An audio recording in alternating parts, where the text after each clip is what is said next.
할렐루야.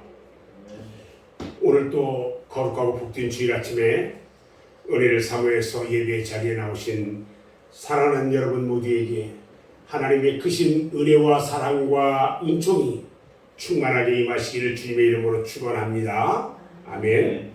오늘 하나님의 말씀은 요한계시록 5장 1절로 4절 말씀을 통해서 성경은 어떤 책인가? 이런 제목으로 말씀을 전할 때에 하나님의 놀라운 은혜가 있기를 바랍니다.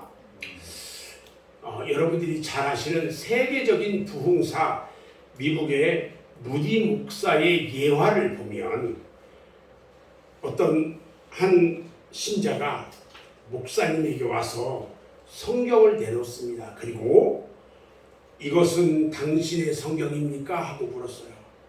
이것은 당신의 성경입니까? 목사님이 그것이 어떻게 제 성경이라고 생각합니까? 하고 물었어요. 그러자 그 성도가 나는 5년 동안 목사님의 설교를 듣고 있었는데 목사님께서 믿을 수가 없다고 하는 것마다 다 성경 안에를 다 잘라버렸습니다. 그리고 남은 것이 이겁니다. 하고 그걸 봤더니 욥기도 잘려 있고요. 전도서도 잘려 있고요. 계시록도 잘려 있고요. 남은 것은 성경 표지만 남아 있더래요. 왜 이런 결과가 나왔을까요? 자유주의 신학의 영향이기도 하지만 한마디로요. 성경을 몰랐기 때문이라는 겁니다.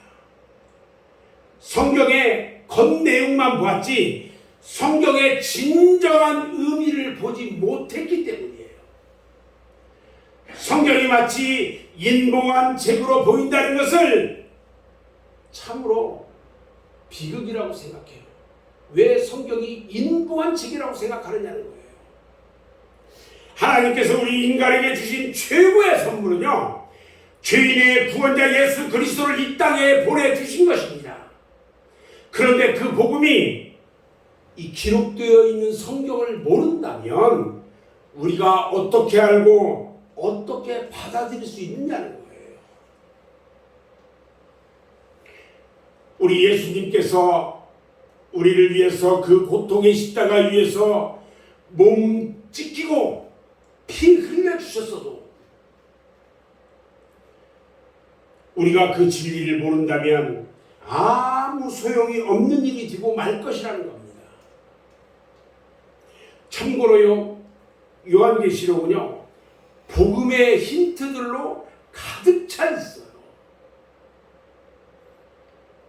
성경을 조금이라도 아는 사람이라면 계시록의 복음의 냄새가 무럭무럭 피어온다는 것을 다 알 수 있다는 거예요.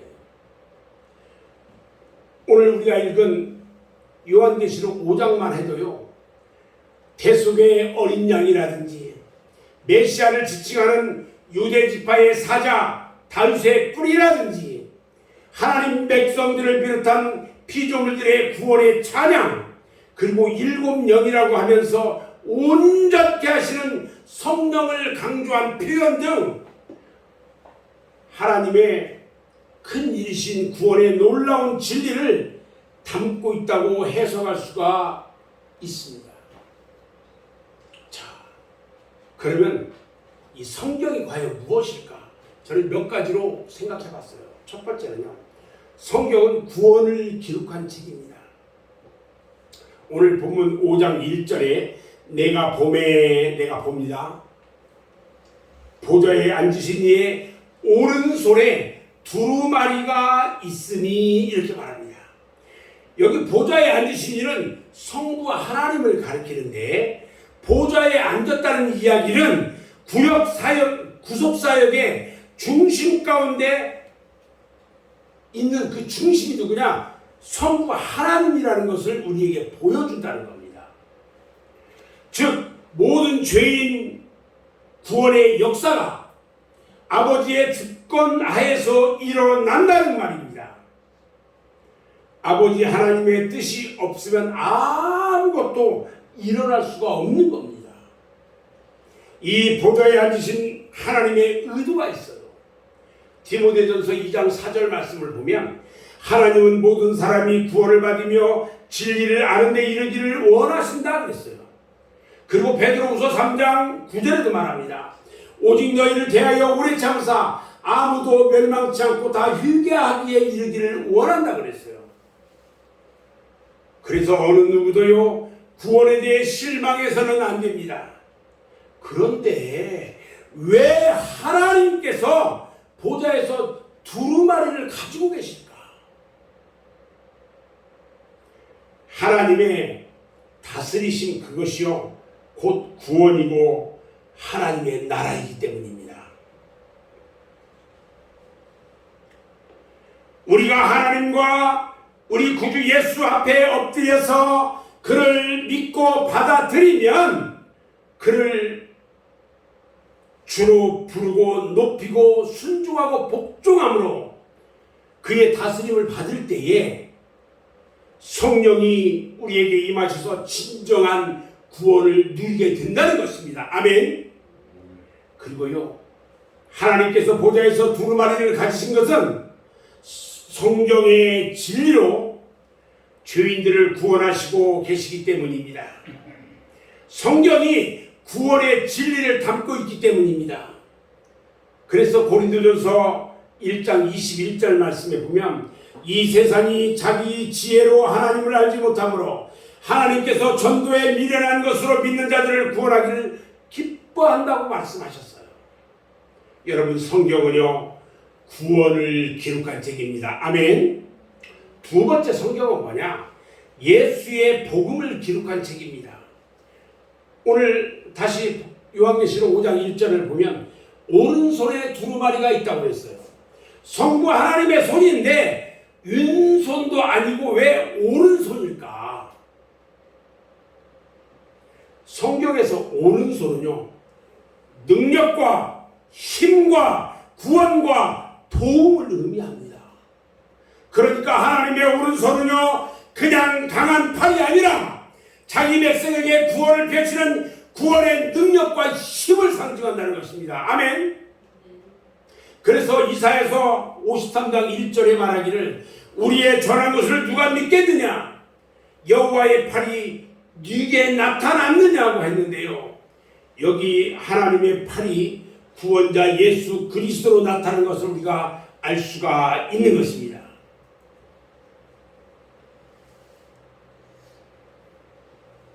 하나님께서요 팔을 뻗쳐서 우리를 구원하셨는데 그 구체적인 그분이 누구냐?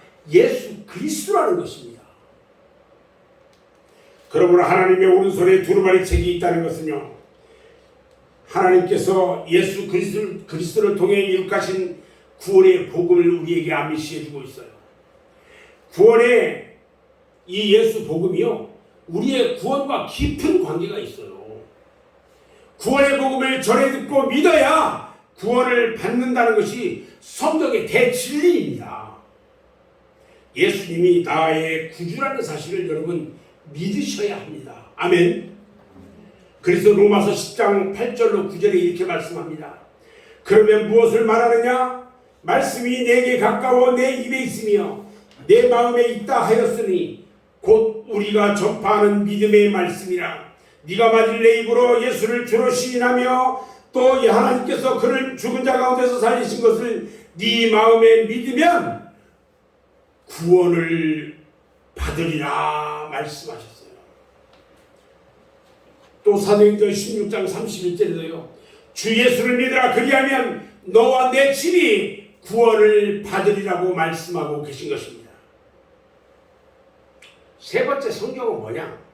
성경을 잘 해석해야 한다는 겁니다. 오늘 5장 1절 말씀에 안팎으로 썼다고 그랬어요. 그리고 7인으로 봉했다 그랬어요. 두루마리라는 당시 성경을 일컫는 일반적인 명사였어요. 두루마리는. 이 두루마리 책은 에스겔서 2장 10절 말씀에 보면 같은 모양으로 양피지 같은 두루마리의 안팎에 써진 글로써 둘둘 말아진 책이라고 말합니다. 양피지 두루마리는요, 그 당시로는 일반인들은 소유할 수 없는 아주 귀한 책이에요. 그런데 안과 밖에 기록했다는 것은 그 모양 자체가 암시하는 바가 있어요. 다시 말하면 기록한 내용은 하나님께서 실행하실 내용인데 안팎으로 기록되었다는 것은 더 기록할 데가 없어서 빽빽하게 가득히 기록했다는 것입니다. 즉 성경은요, 문자적인 내용과 그 문자가 말하고자 하는 진정한 의미가 있다는 거예요. 율법을 우리가 예로 들어보면 겉으로는 율법 조항인데 그 안에는 그리스도의 위대한 복음이 담겨 있어요. 그래서 우리가 성막론을 공부할 때 보면 예수 복음으로 해석하지 못한다면 유대교의 교리를 공부하고 있는 것과 똑같아져요. 복음으로 풀어야 돼요. 우리가 이제 성경 공부를 계속해서 나가는데 제가 성막에 대해서도 계속 가르칠 거예요. 그리고 오늘 말씀에 보면 7인으로 보겠다고 그랬어요. 7이라는 숫자는 완전수인데 완전한 적격자가 아니면 아무도 봉한 것을 열 수 없다는 내용이에요. 그 일은요, 오직 예수님만이 될 수 있는데 그것은 그 성경의 예언을 대속의 역사로 다 성취하신 분이시기 때문이고 성경을 알게 해주신 보혜사 성령님을 이 땅에 보내실 분이 누구냐? 오직 예수 그리스도이기 때문에 그렇습니다. 유대인들은요, 성경을 줄줄 외우고 있는데 예수를 몰랐기 때문에 성경의 진정한 의미를 몰랐어요. 사도행전 8장을 보면요, 빌립이 나오는데 빌립이 에티오피아 재무장관 그 네시에게 복음을 전도하는 장면이 나와요. 에티오피아 사람 그 에티오피아의 여왕 간디게의 국고를 맡은 관리자인데 이 네시가 예배하러 예루살렘에 올라왔다가 돌아가요. 그런데 수레를 타고 가면서 성경을 읽는데 이 이사야서를 읽어요. 그런데 이 시편 53장 그 메시아 고난장을 읽어보면서 무슨 뜻인지를 알지 못하는 거예요. 그런데 빌립이요, 성령의 인도로 인해서 그에게 다가가요. 빌립 이 네시에게 다가와서 지금 거기에 나오는 분이 예수라면서 복음을 전합니다. 그리고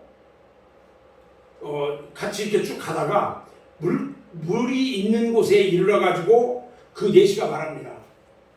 보라, 내게 물이 있으니 내가 세례를 받는 것이 무슨 거리낌이 있겠느냐. 나에게 세례를 베풀어 줘라. 그래서 세례를 받아요. 그러자 주의 영이 그 빌립을 이끌고 가는 네시는 참으로 놀라운 일이라고 말하면서 기쁘게 자기의 길을 갔다는 말씀이 있어요. 여러분, 그 3일 전에 우리 박주희 성도 아버지가 의사 선생님이 곧 가실 것 같다고 자녀들을 전부 다 이 얼굴을 볼 수 있게 했으면 좋겠다 이렇게 이야기를 했대요. 몇 번인가 거기를 좀 갔다 오고 싶었는데 이번 기회가 아니면 안 될 것 같아요. 그래서 갔어요. 목요일 날 갔는데 가는데 2시간 반 걸려요. 그곳에 가서 가니까 얼굴이 벌뚝벌뚝해요. 예수 영접을 먼저 딱 해드렸어요. 그랬더니 말을 못하니까 제가 그래서 눈으로 껌뻑 있어요. 손으로 까딱만 하세요. 그런데 예수 영접시키니까 다 받아들여요. 그런데 성령께서 세례를 베풀라는 감동이 저에게 있어요. 그래서 가족들에게 얘기했어요. 아버지에게 세례를 베풀어도 되겠느냐. 그리고 그 자리에서 세례를 간략하게 베풀었어요. 문답을 할 수 없었지만 세례를 베풀고 나니까 그 암 환자가 좋아해요. 얼굴이 바뀌어졌어요. 그리고 이틀 만에 소천하셨는데 제가 물어봤어요. 아버지 가실 때 어땠느냐. 그랬더니 어제 아침 새벽 4시에 가셨대요. 얼굴이 너무 평안하게 갔다는 거예요. 그 얘기를 들으면서 어머니도 너무 좋아해요. 그래서 어머니한테 그랬어요. 그 가정이 우리 박주희 성도만 예수 믿어요. 아무도 예수 믿지 않아요. 그래서 예수 믿어야지요 하고 복음을 다 전했어요. 그랬더니 어머니도 예수 믿겠다고 대답을 해요.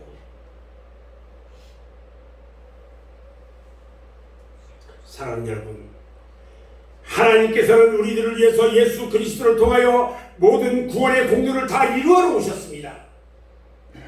그 구원의 복음이 성경에 담겨 있다는 것입니다. 하나님께서 독생자를 주셨어도 이 복음을 모른다면 구원함에 이르지 못할 것이라는 거예요. 어떤 사람이요, 물에 빠져서 거의 죽어가고 있었대요. 근데 어떤 한 사람이 지나가면서 그것을 보고 하는 말이, 내가 그토록 주의하라고 가르쳤는데 왜 변변치 못하게 행동해서 거기 빠졌느냐. 그러면서 꾸짖고 지나갔대요. 그런데 또 한 사람이 지나가다가 물에 빠진 사람을 보고 하는 말이, 아무도 의지하지 말고 당신의 힘을 다해서 거기서 빠져나와라 하고 말하더래요. 건져주지 않았어요. 그런데 어떤 한 청년이 지나갑니다.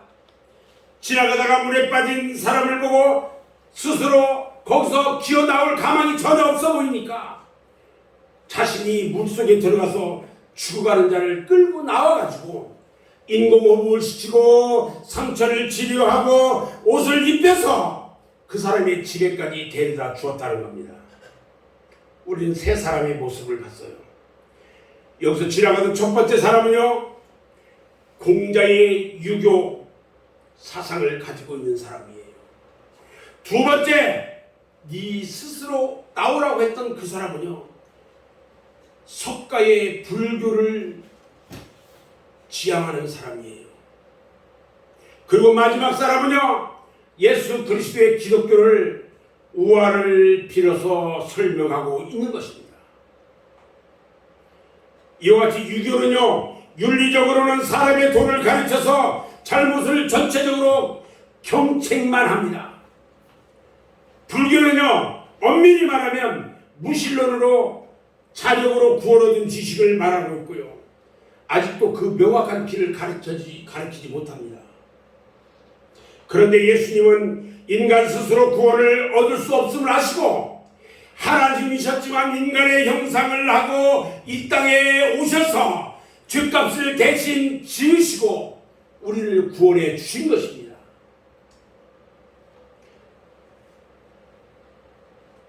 사도행전 4장 12절 말씀을 보면요, 다른 이로서는 구원을 얻을 수 없나니 천하 인간의 구원을 얻을 만한 다른 이름을 우리에게 주신 일이 없다라고 말합니다.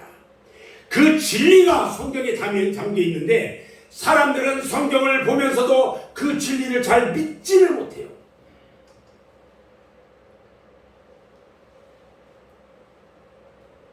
여러분, 성경은요, 열려져야 됩니다. 그것이 인봉으로 봉해진 두루마리를 여는 것입니다. 그래서 우리 인간의 구원자가 예수 그리스도라는 그 사실을 분명히 드러내야 되는 것입니다. 네 번째, 성경은요, 성령의 감동으로 기록된 능력 있는 책입니다. 오늘 본문 5장 2절 말씀을 보면요. 또 봄에 이렇게 시작합니다. 힘 있는 천사가 큰 음성으로 외치기를. 이 구절에서요. 천사의 외침 내용도 중요하지만 천사의 모습과 그 상징성이 대단히 중요합니다. 즉, 힘 있는 천사는 문자적으로는 하나님의 능력을 입은 천사를 말하고 있지만 그 모습이 상징하는 것은 하나님의 큰 은혜와 큰 능력을 대변한다고 생각됩니다. 이처럼 성경은요, 전지전능하신 성령의 감동하심으로 기록된 책이고요, 능히 구원에 이르게 할 진리의 책인 것입니다. 아멘. 다섯 번째, 성경은요, 죄인을 구원에 이르게 할 확신의 책입니다.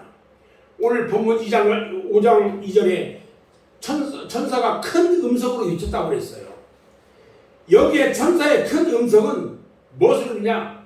큰 확신을 의미합니다. 능력과 확신이 없으면 그런 음성이 나올 수가 없어요. 그래서 예수님은 아버지의 말씀을 진리라고 하셨습니다. 그래서 복음을 전한다고 말하는 것은 그만큼 능력과 확신이 있을 때 전한다고 할 수 있어요.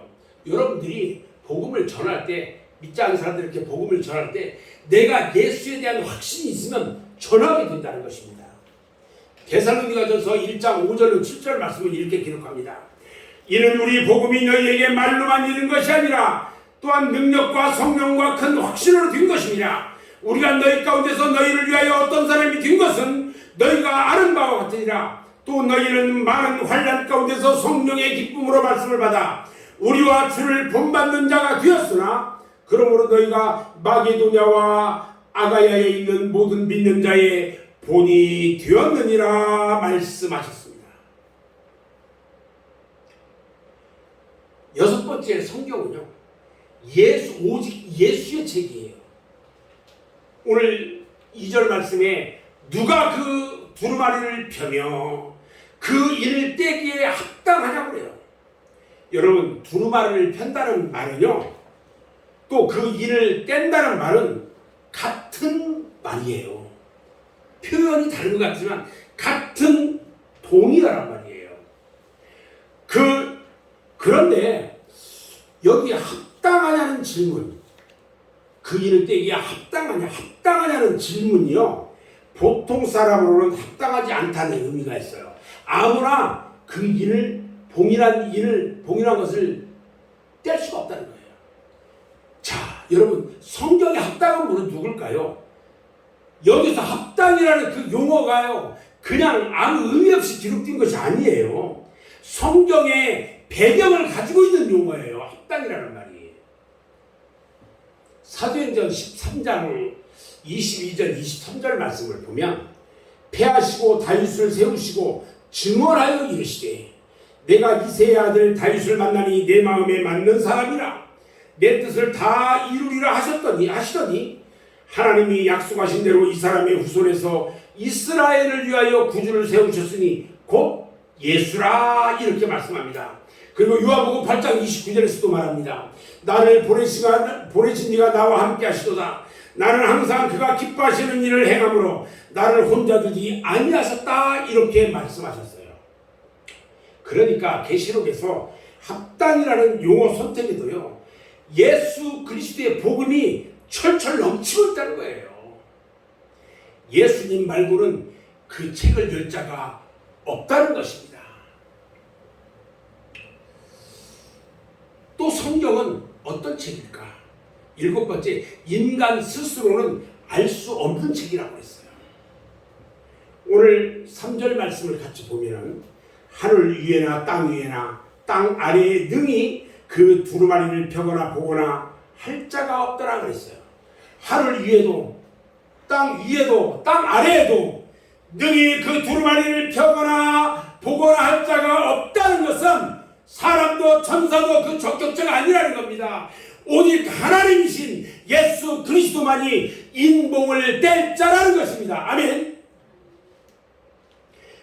진정한 성경을 성취하거나 해석할 자는 하늘 위에도 땅 위에도 땅 아래에도 없습니다. 그분은요 사람이 아니고 오직 하나님이신 예수 그리스도시고 성령이신 것입니다. 아멘.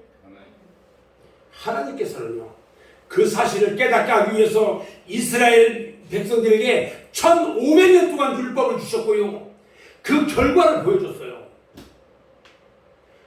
그런데 그것은 철저한 실패의 역사였어요.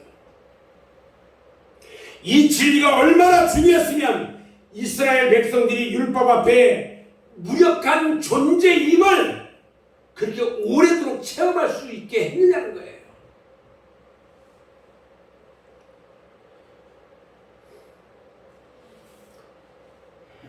율법으로는요 깨달을 수가 없다는 겁니다.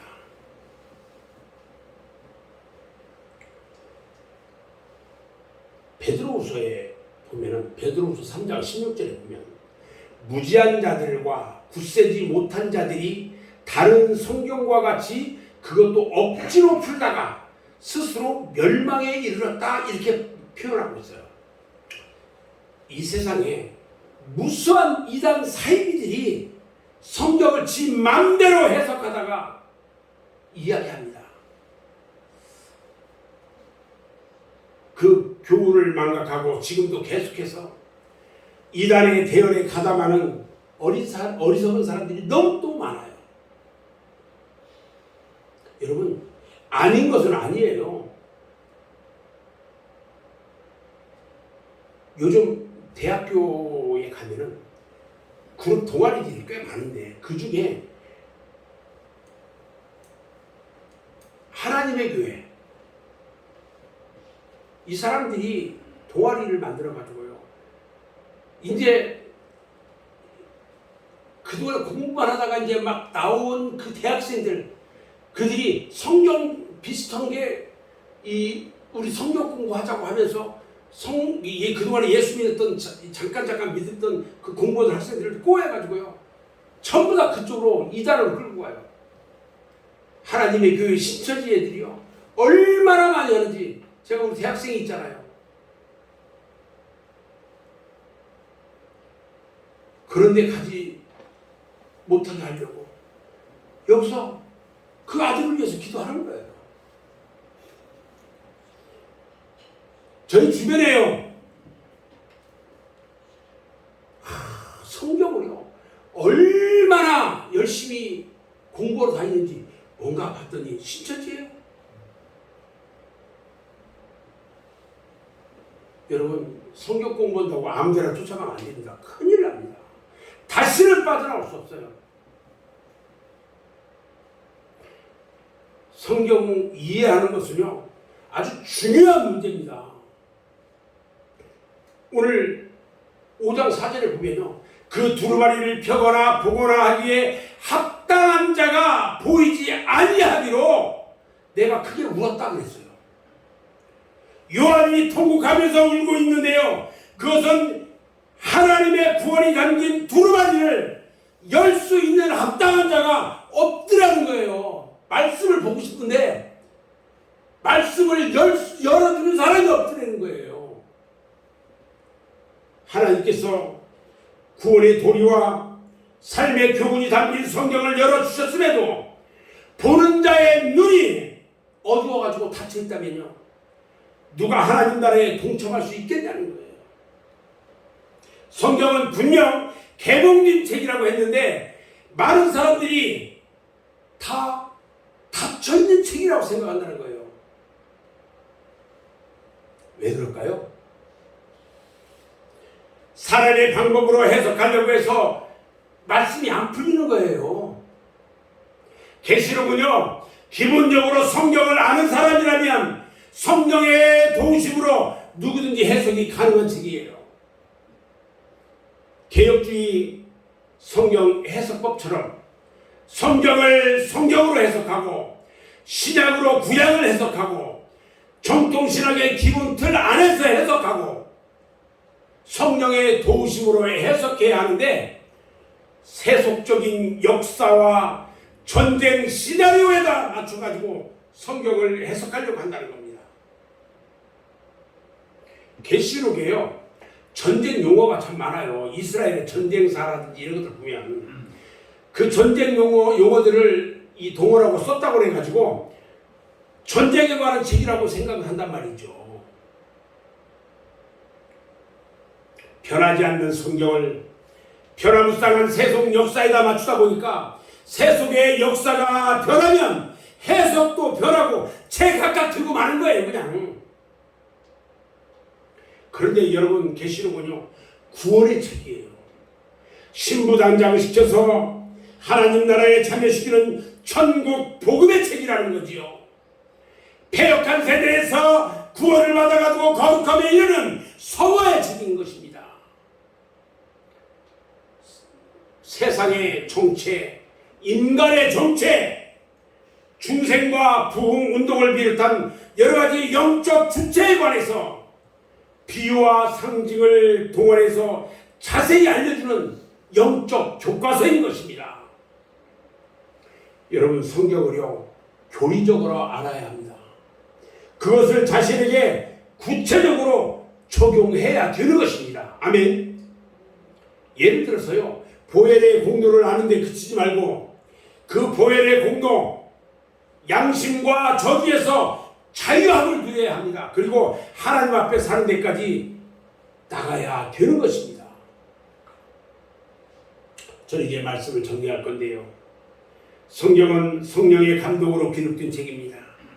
누구든지 믿고 구원 얻기가 확실한 명확한 책이에요. 그리고 능력 있는 책이에요. 예수 구원과 우리의 삶을 구체적으로 지도하는 책입니다. 그러나 인간의 생각으로 접근하면 알 수 없는 책이 성경이에요. 내 백성이 지식이 없어 망한다 하셨는데 오늘날 자유주의와 다원주의 신학이 또 사이비 이단들이 얼마나 많아요. 이제 우리 모두가요, 성경을 제대로 알고 그 말씀대로 행할 수 있게 해달라고 기도해야 됩니다.